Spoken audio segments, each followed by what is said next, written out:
Hey guys, welcome back to the Readers. I hope you're having an amazing day. Let's get right into the stories. The first one is a pro-revenge story. So this happened recently enough that I feel comfortable sharing it now. It was October 2022, and I was cruising around listening to As It Was by Harry Styles, searching for an affordable apartment. I stumbled across this amazing deal on Facebook Marketplace and scheduled a viewing right away. The landlady, Miss Thompson, met me outside. She was a heavy-set woman with a severe black bob haircut that reminded me of an old-school pin-up model. Her fake smile didn't reach her eyes as she showed me around. "When can I move in?" I asked, trying to ignore the musty smell and peeling wallpaper. "Well, if you want it, you'll need to put down a deposit today," she replied, tapping her foot impatiently. "There are other people interested." "How much?" $750.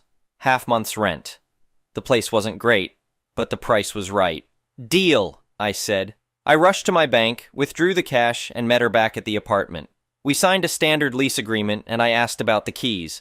"Oh, the current tenant is still moving out some things," she said, waving her hand dismissively. "Give me a couple of days." I was crashing at my friend Mike's place anyway, so I figured no big deal. I spent the next few days exploring my new city, but after a week of no contact, I started getting worried. "Hey, Miss Thompson," I left my fifth voicemail. "I really need to know when I can move in. Please call me back." Finally, she left a message. "Sorry, but I can't rent the place to you after all. I did my research and discovered that in my state, if someone breaks a lease without legal cause, they owe double the deposit. That meant she owed me $1,500. More calls, more emails, nothing but silence. I had a new job starting at the beginning of November, but I had some free time. So one morning, I planted myself at the coffee shop across from the house. After 3 hours and 4 lattes, I hit pay dirt. There she was, showing the same unit to another potential victim. I waited until the couple left, then walked over. "Miss Thompson," I called out. Her face dropped. The previous tenant." "Save it," I cut her off. "According to state law, you owe me double my deposit, $1,500. I want it today, or I'm going straight to the police." "You can't do this to me," she sputtered. "Watch me." She turned pale, muttered something about waiting, and disappeared upstairs. 5 minutes later, she came back with a crumpled wad of cash. "Here, take it!" She shoved the money at me. "You're ruining everything." I counted it carefully. "Have a nice day," I said, and walked away. A week later, my phone buzzed. It was Mike. "Dude, turn on the news. Isn't that your crazy landlady?" Sure enough, Miss Thompson had been running this scam on multiple people simultaneously. I felt sick. Had I taken someone else's deposit money? At the police station, there was a line of distraught people filing reports. When it was my turn, I told the officer everything. "Honestly," the officer said, "you're the only one who stood up to her legally. That money's yours." As I was leaving, a young woman stopped me. "Hey, did you actually get your money back from her?" "Actually," I replied, "I got double." She stared at me for a moment before breaking into a huge grin. "Everyone listen up! This guy got double his deposit back!" The whole room erupted in applause. Even the officers were smiling. In that moment, all of us, must have been 20 people, shared this weird, wonderful feeling of justice being served, even if just a little bit. I walked out with my head high, knowing I'd earned every penny of that scammer's cash. The next one is an entitled people's story. I never thought I'd have to deal with an homeowners association since I don't even live in one, but here we are. This has been going on for about 8 months now, and I think it's finally reaching its conclusion, so I wanted to share my story. I bought my house about 3 years ago. It's a nice 2-acre property that sits right next to an homeowners association neighborhood called Oak Grove Estates. My property was actually part of an old farm that was subdivided decades ago, long before Oak Grove Estates was developed. I did my due diligence before buying, had the title searched, got a survey done. Everything checked out perfectly. The problem started when Oak Grove Estates got a new homeowners association board last year. About 2 weeks after the new board took over, I found a violation notice stuck in my mailbox claiming my grass was too long and I needed to mow it within 48 hours or face a $100 fine. I immediately called the number on the notice and spoke to Karen. Yes, that's really her name. The new Homeowners Association president. "Hi, I got this violation notice, but there must be some mistake. I'm not part of Oak Grove Estates," I explained. "Of course you are," Karen said dismissively. "Your property borders our development and falls under our jurisdiction." "No, it doesn't. My property was never part of the development. I have the deed and surveys to prove it." "Well, we've expanded our coverage area. You'll need to comply with our regulations now." I tried not to laugh. That's not how this works. You can't just decide to expand your coverage area onto my private property. I'm not a member of your homeowners association and never signed any homeowners association agreement. We'll see about that, she said and hung up. I figured that would be the end of it. After all, they had no legal authority over my property. I was wrong. A few days later, I heard a knock at my door around 8 p.m. It was 2 police officers. "Good evening, sir. We received a complaint about a code violation at this address," one officer said. "Let me guess. The homeowners association next door called you?" "Yes, they reported an ongoing issue with property maintenance and claimed you're refusing to comply with regulations. I invited the officers in and showed them my property deed, survey, and title insurance documentation. I explained the situation with the homeowners association. As you can see, my property has nothing to do with Oak Grove Estates. They have no authority here. The officers were very understanding once they saw the documentation. We'll let them know this isn't under their jurisdiction. Sorry for bothering you." I thought that would settle things. Nope. Over the next few weeks, I got violation notices for having a vegetable garden in my front yard, parking my work truck in my driveway, not getting architectural approval for a new shed, which I built myself on my property, having chickens. I have 6 hens in a nice coop, not paying homeowners association dues, which I never owed them. Each time I got a notice, I called or emailed explaining that I wasn't part of their homeowners association. Each time they ignored me and escalated the fines. Then the police visits started happening regularly. The homeowners association would call in complaints about various violations, and the police were obligated to respond. Sometimes they'd show up at ridiculous hours, 10 p.m. on a Tuesday, 7 a.m. on a Sunday. The officers were always professional, but I could tell they were getting frustrated about being used as the homeowners association's personal harassment service. After the 6th police visit in 2 weeks, one officer sat down with me to review the situation. "Look, we know you're not under their jurisdiction, but they keep calling in complaints. Would you be willing to file a harassment report? That might help stop this." I agreed and filed a formal complaint detailing all the false reports and harassment. I also started documenting everything, taking photos of every violation notice, recording dates and times of police visits, saving all email correspondence with the homeowners association. The breaking point came when I arrived home one day to find 2 guys from a lawn service in my yard getting ready to mow. "What are you doing on my property?" I demanded. "Homeowners Association hired us to take care of the violations," one guy said, showing me a work order from Oak Grove Estates. "Get off my property right now. This is trespassing." They left, but I was furious. This had gone from annoying to criminal trespassing. I called my lawyer. My lawyer sent the Homeowners Association Board a formal cease and desist letter, including copies of all my documentation proving my property wasn't part of their development. He made it clear that any further harassment would result in legal action. Their response? They sent me another violation notice the very next day. "That's it," my lawyer said. "Time to file suit." We filed a lawsuit against the Homeowners Association for harassment, filing false police reports, and attempted conversion of property, trying to exercise control over property they didn't own. We included every board member individually as defendants. The Homeowners Association's lawyer contacted us within days, wanting to resolve this amicably. Turns out the board members weren't too happy about being personally named in a lawsuit. During discovery, we found out what sparked this whole mess. The Homeowners Association Board had been looking at ways to increase revenue. They decided to try incorporating nearby properties into their Homeowners Association to collect more dues. They actually had a written plan targeting several properties around the development, starting with mine since I was the closest.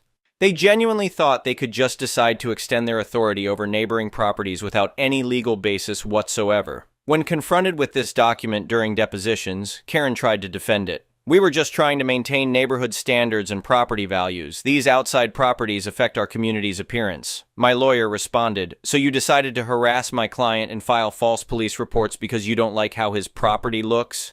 "We weren't harassing anyone. We were just enforcing our rules. Rules that don't apply to his property, as you've known from day one." The case never made it to trial. Once the board members realized they could be personally liable for damages, they quickly agreed to settle. The terms included a substantial monetary settlement, can't disclose the exact amount, a legally binding agreement to never attempt to exercise any authority over my property, a public apology to be published in their community newsletter, reimbursement of all my legal fees, agreement to pay fines if they ever harass me again. The best part? The rest of the Homeowners Association members found out about this debacle and were furious about their dues being used to pay the settlement. The entire board was voted out at the next election. But I'm not done with the story yet. The fallout from the lawsuit had some unexpected consequences. After the settlement and board replacement, I thought things would finally quiet down. For about 2 months, they did. Then I started hearing from my neighbors. It turned out my property wasn't the only one the old board had targeted. 3 other homeowners on surrounding properties contacted me after reading about the settlement in the community newsletter. They'd received similar harassment but hadn't known how to fight back. One elderly couple had actually been paying the Homeowners Association's illegal fines for months, thinking they had no choice. I put them in touch with my lawyer, who helped them recover their money and get similar agreements protecting them from future harassment. The elderly couple actually cried when they got their money back. It had been almost $2,000 in bogus fines. The new Homeowners Association board has been much better. The new president, Mike, actually came over to introduce himself and apologize again for his predecessor's behavior. "I just want you to know we're mortified by what happened," he said. "We're implementing new policies to make sure nothing like this ever happens again." We ended up having a good conversation about property rights and responsible community leadership. He seemed like a decent guy who genuinely wanted to do things right. But here's where it gets really interesting. About 2 weeks ago, I got a call from a reporter at our local newspaper. Apparently, my case had caught their attention, and they were investigating similar homeowners association overreach incidents in our area. "Your case wasn't unique," the reporter told me. "We've found several homeowners associations in the county trying to extend their authority beyond their legal boundaries. Would you be willing to share your story?" I agreed, and the resulting article was eye-opening. It detailed multiple cases of homeowners associations attempting to exercise authority over non-member properties, often targeting elderly or non-English-speaking homeowners who weren't aware of their rights. The article sparked a county-wide investigation into homeowners association practices. The county commissioners are now discussing new regulations requiring homeowners associations to clearly mark their boundaries and prohibiting them from attempting to exercise authority over non-member properties. Karen and the other former board members tried to defend themselves in the comments section of the online article, which backfired spectacularly. Karen actually wrote, "We were just trying to maintain community standards. These non-homeowners association properties are eyesores that bring down our property values. Someone needs to control what these people do with their land." The responses from other readers were savage. My favorite was, "If you want to control what people do with their property, buy it yourself. Otherwise, mind your own business." Last week, I got a letter from a homeowners' rights advocacy group asking if I'd be willing to speak at their annual conference about standing up to homeowners association overreach. I agreed. If sharing my story can help other homeowners protect their rights, it's worth it. As for my property, those chickens the homeowners association complained about are now laying more eggs than I can eat, so I've started giving away the extras to my neighbors, including several Oak Grove Estates residents who specifically asked for them. My vegetable garden is thriving, my work truck still parks in my driveway, and my grass stays exactly as long as I want it. The police haven't been called to my house for homeowners association complaints in months. In fact, one of the officers who had to respond to all those false complaints now stops by occasionally to buy eggs. Karen moved out of Oak Grove Estates last month. Apparently, she couldn't handle facing her neighbors after the whole fiasco became public. I heard she bought a house in a neighborhood without an homeowners association. Ironic, isn't it? The whole experience taught me something important. Standing up for your rights isn't just about protecting yourself. It's about preventing others from being victimized too. Sometimes you have to fight back, not just for yourself, but for everyone else who might face the same problem. And to any homeowners association boards thinking about expanding their coverage area, remember my story. Those property lines exist for a reason, and no amount of violation notices can change that. Update, 6 months later. A lot has happened since my last post, and I wanted to share how everything turned out. The county investigation into homeowners association practices I mentioned actually led to some significant changes that affect everyone in our area. First, remember that newspaper article about homeowners association overreach? It went viral in our state and caught the attention of our state representatives. 2 months ago, they passed what they're calling the Homeowner Protection Act, which puts strict limits on homeowners association powers and includes heavy penalties for harassment of non-member properties. The law requires homeowners associations to file official boundary maps with the county, provide clear documentation to all members showing exactly which properties are included, pay triple damages if they try to enforce rules on non-member properties, cover all legal fees if they lose lawsuits against homeowners, The elderly couple I mentioned got more than just their money back. Their story particularly outraged people, and they ended up filing their own lawsuit with help from my lawyer. They won a settlement that was actually larger than mine because of their age and the emotional distress involved. The former board members had to pay this one out of pocket since the new Homeowners Association board refused to use association funds.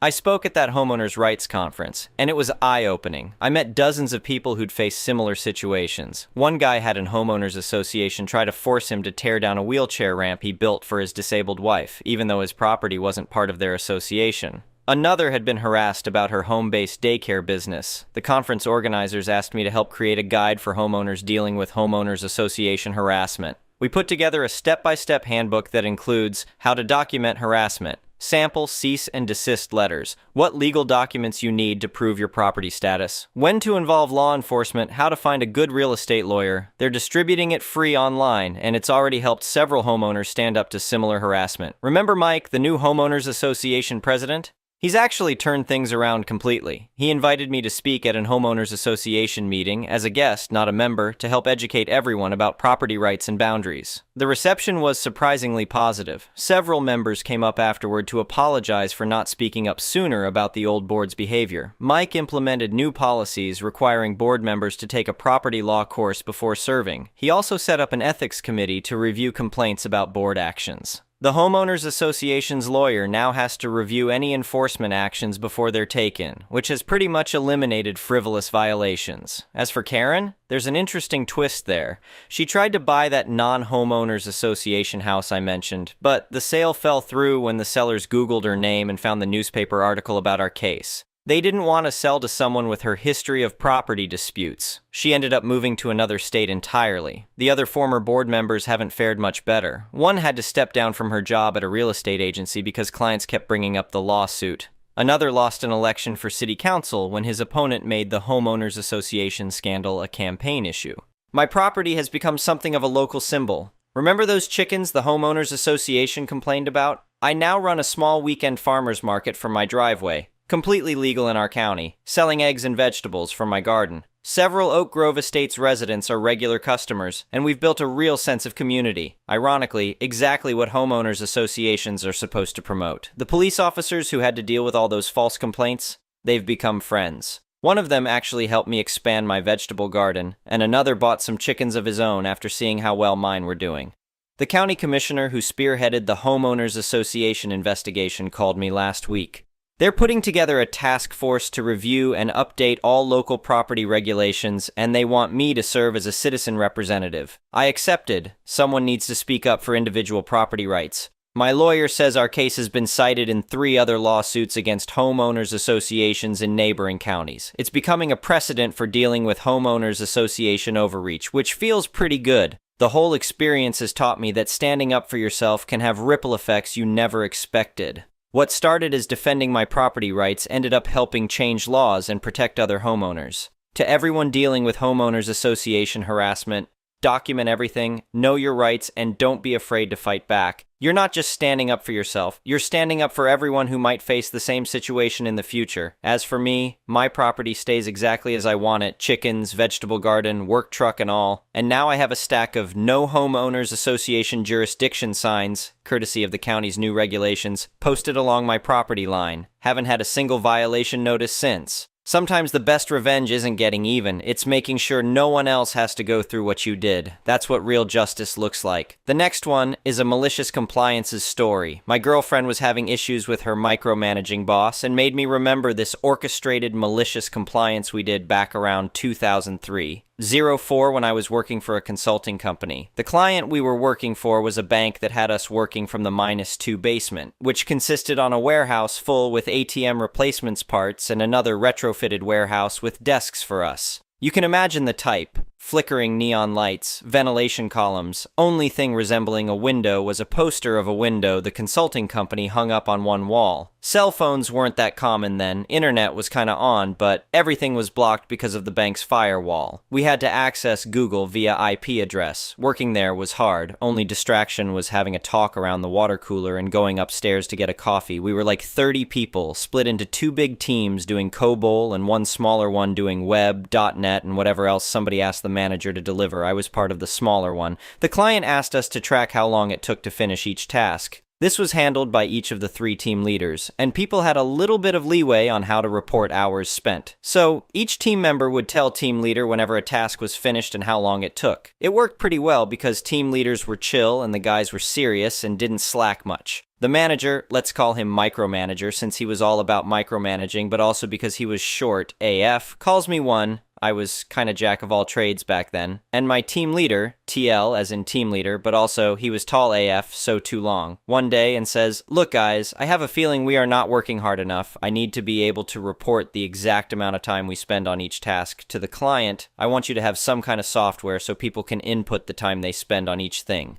TL tries to explain that the current system in place works rather well, and there's no need to change the status quo, that the numbers were accurate and such. Micromanager says that it's not enough, that people are wasting time, and he wants accurate tracking. I was like 22, 23 at that time, first job, but TL had a knack for malicious compliance, so he designed the system. It consisted on a little traffic light in the taskbar. Red meant you were assigned, yellow meant a temporary stop, green meant unassigned. In order to change from one color to the other, a pop-up appeared, and you had to input the reason for the change. Then we created a web page that summarized and presented the data anonymously. It also had an export button so Micromanager could check and use it to report himself, faster than how the team leaders were doing it, at least that was Micromanager's idea. We installed this in every computer and showed how it worked to Micromanager. He was happy and told us to explain the system to the team in order to start the trial run of the idea right away. So we did. TL gathered every single team member and told them that Micromanager wanted an exact tracking of each one. He repeated time and time again the word exact, like probably 50 times in 5 minutes. He also said that the next day would be a trial run for the software. So 30 team members understood right away and complied, in an exact way. Here's an example on some of the things I remember. I might remember some of this one's a little embellished, it's been a while. As highlights from the report, with time added up, after the trial day. Arrival, taking coat off, no hanger available, tried to hang it on top of other coat, both fell, 5 minutes. Cough attack, had to get a glass of water, 5 minutes. Joke, morale booster, 2 minutes. Lost track of thought, realized I was looking at the poster of a window instead of a window. 3 minutes. Gone to the toilet. This was like 400 minutes or so, 30 people, 2 times in the day or so. Discussing last night's football match. 50 minutes. Air too cold. Had to ask maintenance to up the temp. 4 minutes. Somebody asked temp to up the temp. Now everybody is sweating. Had to ask them to lower temp. 2 minutes. Inputting change of state in traffic light app. Something like 2 hours in total. And the list kept going and going and going. The real data was also there, but it was practically unusable. Before leaving the office, TL called his team and we had a really good laugh reading the list. The next day, when we arrived, Micromanager called TL, told him something, and TL asked me to uninstall the traffic light app from every computer. The next one is an entitled People's Story. We bought our house we are in 8 years ago. 2 months ago, my husband passed away from cancer. We are financially secure, but when we moved in, we started meeting the neighbors after we were settled in. There was one little girl who was about 4. As she got to know us, she started spending a lot of time with us. We took her on vacations, dinners, shopping, and parks, etc., etc. This little girl F even spent the night with us. I spoiled her and got her many treats and clothing and gifts. We then met her older sister, 10-ish, who started asking for the same things, which I kept giving them sodas, snacks, and food, etc. She soon started bringing her other friends over. I finally decided to put a stop to her and her friend 11 and told them I am cutting this gravy train off because I have to go shopping more often than I wanted to. It was getting old, and I even complained to the parents of them about the older kids hoping they will stop their kids, but of course they didn't. So 3 years ago, the older sister, R, asked me what I am buying her for Christmas this year. I told her that that's not happening anymore. The same night she tried to set our house on fire, was going to call the cops, but the mother said it would be too extreme and she will deal with her and she won't be allowed to go anywhere for 2 months and she will take away her phone, etc. I saw her going everywhere the same day and the days following. 5 days after I talked to her mom about it, R sent me a text asking for $15. No apologies, nothing, just straight out, do you have $15?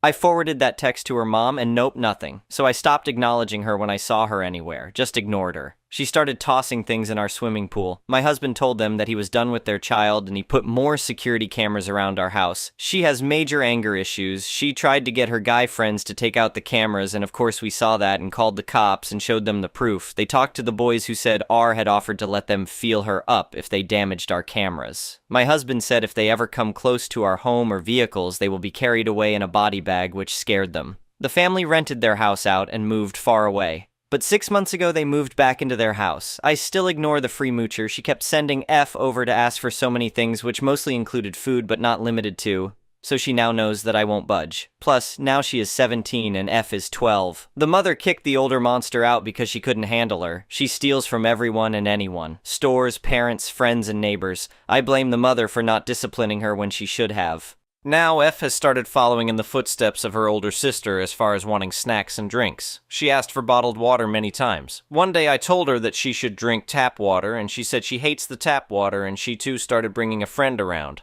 I saw the friend L one day outside looking very hot. She lived several streets away, so I gave her a bottle of Sunny D. She left, and within 5 minutes F was on my door, ringing the doorbell frantically and trying to open the door. I was watching from the cameras while I was handing some insurance claims for my husband's passing. I was emotional and I ignored her. They left, but as I am watching, she took her much younger friend's juice and she poured it all out. I guess her thinking was if I can't get any, then she shouldn't either. Now F is a very nice and a thoughtful girl, but since she knows that I like her, she can just ask for anything she wants. Again, it's gotten old. 2 days later, they both came to my door in the guise of checking on me, but when I didn't offer them anything to drink, F started talking rather loudly and she said, "I want Dr. Pepper!" While her friend just as loudly saying, "Me too!" I told F that. "Both your parents work, ask them to buy it for you." She looked shocked and said, "But I thought you loved me." I said that doesn't mean that I will give you things anytime you want. The younger friend had seen my DoorDash delivery once. We had gotten KFC, and she told F that we had KFC and they came to ask us for some. I told her we got 2 bowls, and my daughter and I shared, and my son had one, and there was no chicken. The mother is very aware of this, demands that her kids make from the other neighbors. She has been separated from her husband for many years. She can buy high-end designer handbags, but other than giving her kids food, she won't buy them anything extra. I am grieving, and these people are now asking me for firewood to keep their house warm. It's not my job to do that. Their home uses oil for heat, and it's probably about the same price to fill it up as her Gucci handbag does. I have central heat, but I also love the fireplace in the cold days. She doesn't prioritize. I don't know what to do, because after telling them so many times that we aren't rich enough to feed the neighbors, I don't want to sell my house. They are freeloaders. The mom asked me to sell her our older van on a payment plan, but I refused to sell it. I am emotionally attached to it because that was my husband's commuter van. It's only 2 months since he has been gone. I am not ready to part with any of his things for now. Any advice? Thank you in advance. The next one is an entitled parent story. I mentioned in a prior post that my narcissist father in the 90s was angry that I was living out of a camper trailer, but not because I was using it for a home, but because I had a camper trailer. He'd wanted one for years and just never got around to it. On top of his other faults, you can add extreme procrastinator to the list. After I moved into my uncle's backyard with the trailer, my parents eventually found me. They forced their way in and stole my car keys and then my car. That situation had to be resolved with police. They eventually started demanding I be their free driver again for when they went out drinking, and that didn't go over well either. Eventually, my mother showed up to gripe at me about something else. By then, she was pretending to be over wanting my car, but it was pretty obvious she was not over it. On this particular day, she was mad at me because my father was ranting about my trailer. Apparently, he was pissed that I could just take it anywhere I wanted, and my mother told me she wanted me to get an apartment or something, so my father would shut up about it. I told her no, I was getting way too good of a deal living out of the trailer. My uncle was hardly charging me anything, and I just had to do his yard work on top of the low amount of rent utilities I was paying. There's no way I'd give that up for an apartment. When my parents got their hands on another Vista Cruiser, it could tow things like my Caprice could. The Cavalier my father stole from me couldn't tow anything, and the small orange 70s car my mother had used for a while wasn't made for towing either. So when they got another wagon, they got one with a tow hitch. And as soon as they had it, my father wanted to start towing things, and then he decided all of a sudden he wanted to take my trailer camping. And he treated it like an FYI at first. My father, in his usual attitude, just showed up and bluntly told me he was going to use my trailer to go camping. I refused, and then he tried to order me as his son to let him take my trailer camping during the summer. I told him no again. It was literally my home, and I know him. He'd try to park my trailer at his house and then never give it back. My father tried to give me his Gorilla Man act, and I met it head on. Basically, two rednecks chest bumping. But I told him to his face that he was not getting my trailer ever and to go out and buy his own. The trailer also had a title in my name, and I wouldn't hesitate to call police if he took it. My old man, as usual, called me ungrateful, tried gaslighting, and finally left. My uncle watched practically the whole thing from a window with popcorn. He loved any time he saw my father miserable because my father was the golden child between them, and my uncle was treated horribly when he was growing up. So he was more entertained than anything else when he saw my old man having a tantrum over not getting his way. My father went out and rented a camper trailer for a few days. And then suddenly he didn't like camping anymore. He only wanted to do it because I had a trailer. And it was pretty obvious he wanted to claim it for himself. He honestly believed that anything that was mine was also his. And it took him several years to get it through his thick head that wasn't how things worked. And just about anything he ever borrowed from me after I moved out, I never got those things back. So I didn't trust him with anything. I personally didn't feel the need to do any camping because I was already living out of a trailer. But I gave it a try when I became a parent myself. And it honestly wasn't that fun for us. My ex-wife especially hated it, but I wouldn't say she was what ruined the experience. I did take that trailer to a couple of family reunions, though. That saved on motels. I was far from the only one in the family to do that, though. And my parents demanded I let them sleep in my spare bunk for free during our mid-90s family reunion. I said hell no, and my parents were humiliated right out of that reunion anyway because they doubled down over how I didn't hand over my second car to them, and my mother got slapped by a cousin for being a horrible parent. Thank you for watching. I would really appreciate it if you could like the video and subscribe to our channel if you haven't already. We'll see you again tomorrow.